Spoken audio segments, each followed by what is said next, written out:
यह कोई कहानी नहीं बल्कि आंखों देखी सच्ची घटना है। मेरी छोटी बुआ।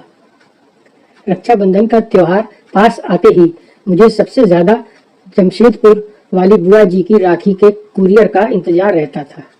इतना बड़ा पार्सल भेजती थी बुआ जी। तरह तरह के विदेशी ब्रांड वाले चॉकलेट, गेम्स, मेरे लिए कलरफुल ड्रेस, मम्मी के लिए साड़ी, पापा जी के लिए कोई ब्रांडेड शर्ट। इस बार भी बहुत सारा सामान भेजा था उन्होंने। पटना और रामगढ़ वाली दोनों बुआ जी ने भी रंग बिरंगी राखियों के साथ बहुत सारे गिफ्ट्स भेजे थे। बस रोहतास वाली जया बुआ की राखी हर साल की तरह एक साधारण से लिफाफे में आई थी। 5 राखियां, कागज के टुकड़े में लपेटे हुए रोली चावल और 50 का एक नोट। मम्मी ने चारों बुआ जी के पैकेट डाइनिंग टेबल पर रख दिए थे ताकि पापा ऑफिस से लौटकर एक नजर अपनी बहनों की भेजी राखियां और तोहफे देख लें। पापा रोज की तरह आते ही टेबल पर लंच बॉक्स का थैला और लैपटॉप की बैग रखकर सोफे पर पसर गए थे।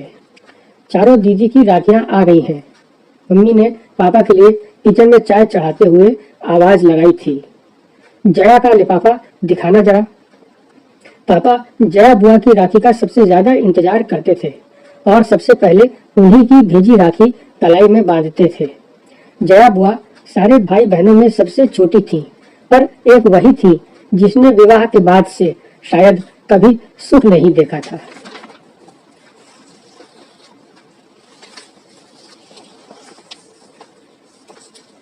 विवाह के तुरंत बाद देवर ने सारा व्यापार हड़प कर घर से बेदखल कर दिया था। तब से फूफा जी की मानसिक हालत बहुत अच्छी नहीं थी। मामूली सी नौकरी कर थोड़ा बहुत कमाते थे। बेहद मुश्किल से बुआ जी घर चलाती थी। इकलौते बेटे श्याम को भी मोहल्ले के साधारण से स्कूल में डाल रखा था। बस एक उम्मीद सी लेकर बुआ जी किसी तरह जिए जा रही थी। जया बुआ के भेजे लिफाफे को देखकर पापा कुछ सोचने लगे थे।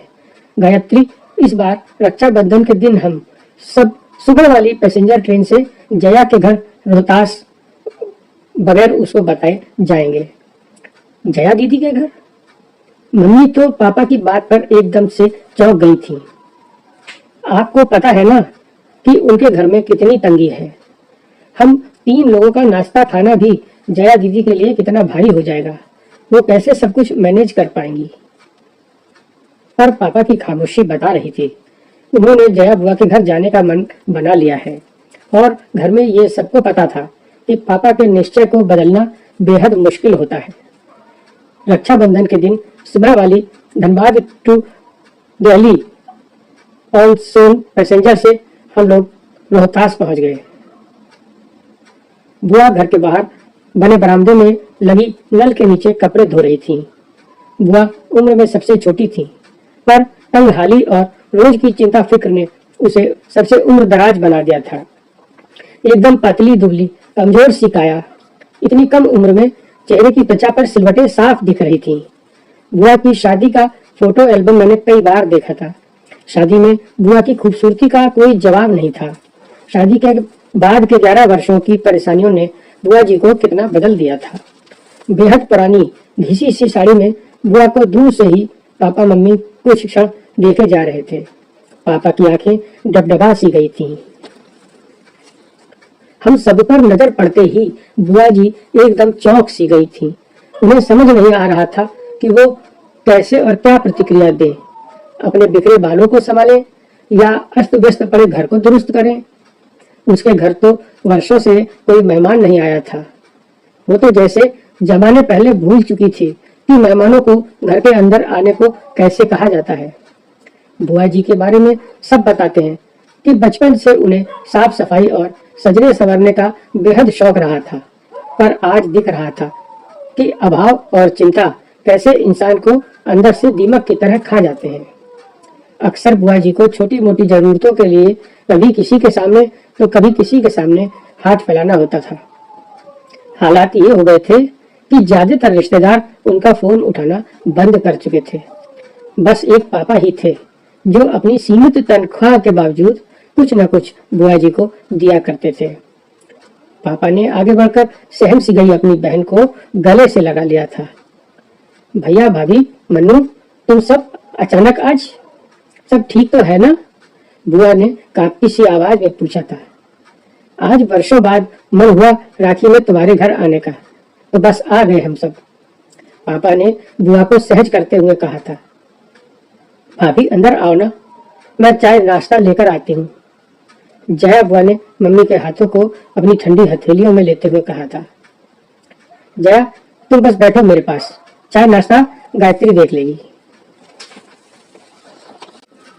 हम लोग बुआ जी के घर आते समय रास्ते में रुककर बहुत सी मिठाइयाँ और नमकीन ले गए थे।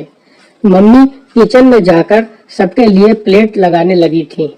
उधर बुआ कमरे में पुरानी फटी चादर बिछे खटिया पर अपने भैया के पास बैठी थी। बुआ जी का बेटा श्याम दौड़कर फूफा जी को बुला लाया था। राखी बांधने का मुहूर्त शाम 7 बजे तक का था। मम्मी अपनी ननद को लेकर मॉल चली गई थी, सबके लिए नए ड्रेसेस खरीदने और बुआ जी के घर के लिए किराने का सामान लेने के लिए। शाम होते होते पूरे घर का हुलिया बदल गया था। नए पर्दे, बिस्तर पर नई चादर, रंग बिरंगे डोरमेट और सारा परिवार नए ड्रेसेस पहनकर जच रहा था। न जाने कितने सालों बाद आज जया बुआ की रसोई का भंडार घर लबालब भरा हुआ था। धीरे धीरे एक आत्मविश्वास सा लौटता दिख रहा था बुआ के चेहरे पर। सच तो यह था कि उसे अभी भी सब कुछ स्वप्न सा लग रहा था। बुआ जी ने थाली में राखियां सजा ली थी, मिठाई का डिब्बा रख लिया था।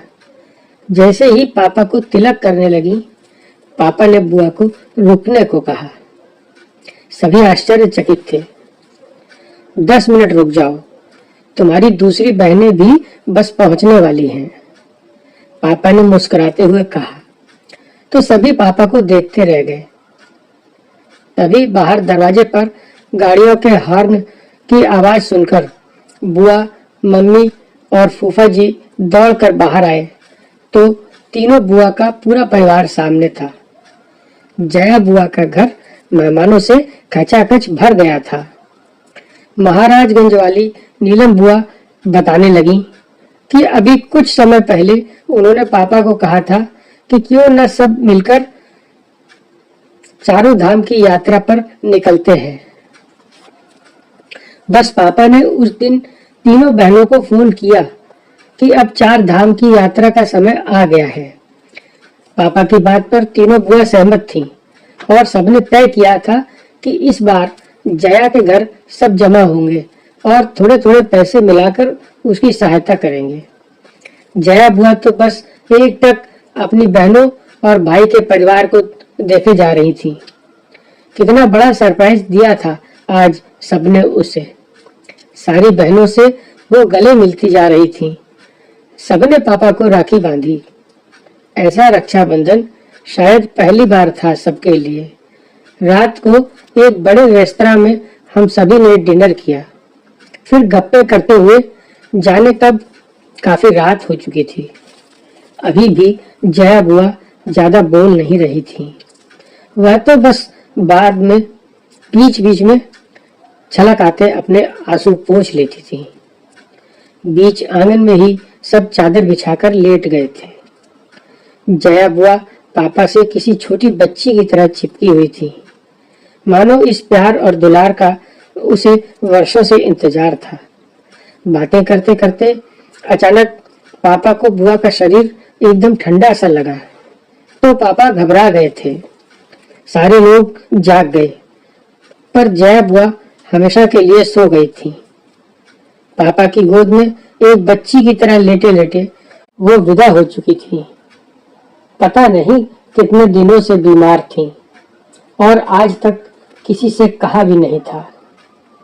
आज सबसे मिलने की ही आशा लिए शायद जिंदा थी। मित्रों, यदि आपको यह कहानी अच्छी लगे तो कृपया इसे शेयर करें, लाइक करें और हमारे चैनल को सब्सक्राइब करें, ताकि हम इसी तरह प्रयास करके, परिश्रम करके आपके लिए सुंदर से सुंदर कहानियां लेकर आते रहें।